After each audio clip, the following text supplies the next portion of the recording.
Jamie ম্যাকলারেনের signing দিয়ে নিজেদের বিদেশি কোটা কমপ্লিট করে ফেলেছে মোহনবাগান।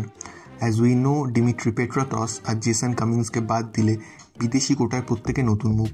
তার মধ্যে গ্রেগ স্টুয়ার্টকে বাদ দিলে বাকি তিনজন প্রথমবার ইন্ডিয়ান ফুটবলে পা রাখতে চলেছে। লাস্ট সিজনে বাগানের ফরেনার ফোর্স দলকে 100% কন্ট্রিবিউট করেছে। টিমি, কামিংস আর সাদিকু এই তিনজন মিলে টোটাল 29টা গোল করে। এছাড়াও মাঝমাঠে কাউকো, ডিফেন্সে হেক্টর ইউটসে আর ব্র্যান্ডন হ্যামিলদের পারফরমেন্স ছিল আউটস্ট্যান্ডিং। রেজাল্ট ফার্স্ট এবার আইএসএল লিগ শিল্ড আর আইএসএল কাপ রানার আপ, সাথে অবশ্যই ডুরান্ড কাপ। তাই এবারে বাগানের নতুন ফরেনার ফোর্স কীভাবে আর কতটা দলকে কন্ট্রিবিউট করতে পারে সেটা নিয়ে একটু হালকা রিসার্চ করা যাক। ফার্স্টে অবশ্যই এই বছরের মাচ অ্যাওয়েটেড সাইনিং জেমি ম্যাকলারেনের কথা বলবো। 4 বছরের জন্য বাগান এই অজিকে নিজেদের দলে সাইন করিয়েছে। এই লিগে রেকর্ড 5 বার গোল্ডেন বুট জিতেছেন, যার মধ্যে 20 থেকে 23 পরপর 4 বার এই শিরোপা জেতেন তিনি।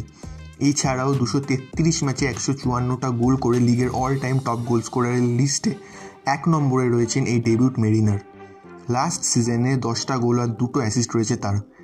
এছাড়াও 2026 ওয়ার্ল্ড কাপ কোয়ালিফায়ার্সে সকারুজদের হয়ে 2 ম্যাচে 3 গোল করেছেন এই 30 বছর বয়সী স্ট্রাইকার। বক্সের মধ্যে কুল, কম্পোজার, প্রিসাইজ ফিনিশিং, হেডার সাথে ফ্রি কিক সবই আছে ম্যাকলারেনের বাকেটে। এবারে ইন্ডিয়ান ফুটবল কন্ডিশনে নিজেকে অ্যাক্লেমেটাইজ করে মেরিনারদের হয়ে তার সেরাটা দেখার অপেক্ষায় বাগান ভক্তরা। এরপরে আসে গ্রেগ স্টুয়ার্টের নাম। সাদিকুর জায়গায় এই স্কটিশকে সাইন করে সবুজ মেরুন। মেনলি ফরওয়ার্ড, বাট কোচের কাছে স্টুয়ার্টকে অ্যাটাকিং মিডফিল্ড পজিশনে খেলানোরও সুবিধা রয়েছে।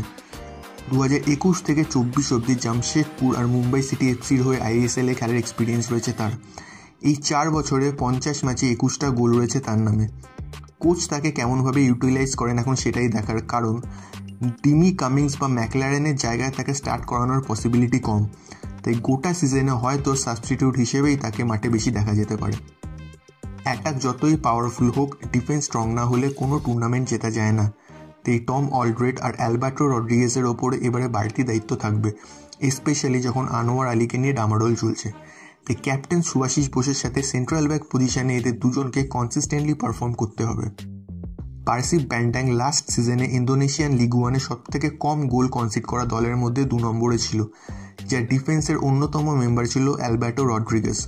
On the other hand, England, স্কটল্যান্ডের মতো দেশে ফুটবল খেলে আসার পুরো এক্সপিরিয়েন্সটা ইন্ডিয়াতে দেখানোর আশা করা হচ্ছে টম অলড্রেডের থেকে।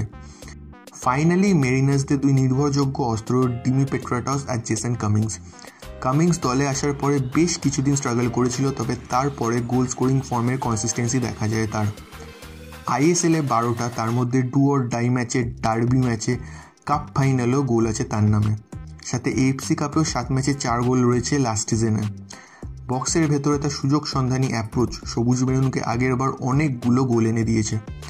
আর Dimi Petratos, as we no, এই দলের অন্যতম পিলার। গোল হোক বা অ্যাসিস্ট, তিনি যে কোনোভাবে দলকে কন্ট্রিবিউট করতে ভোলেন না। এই বছরও তার বিগত 2 সিজনে কনসিস্টেন্সিটাকে বজায় রাখতে চাইবে এই অজি। তবে অ্যাটাকিং থার্ডে তার সাথে জেমি ম্যাকলারেনের জুটিকে দেখার জন্য বাগান ফ্যান্সরা এক্সাইটেড। সাথে অবশ্যই থাকবেন কামিংস আর গ্রেগ স্টুয়ার্ট। মোহনবাগানের নতুন বিদেশিদের নিয়ে আপনাদের কি মতামতটা কমেন্ট করে অবশ্যই আমাদের জানাবেন। ভিডিওটা ভালো লাগলে লাইক করবেন এবং ডে টু ডে স্পোর্টিং আপডেটসের জন্য অবশ্যই স্পোর্টিবংকে সাবস্ক্রাইব করবেন।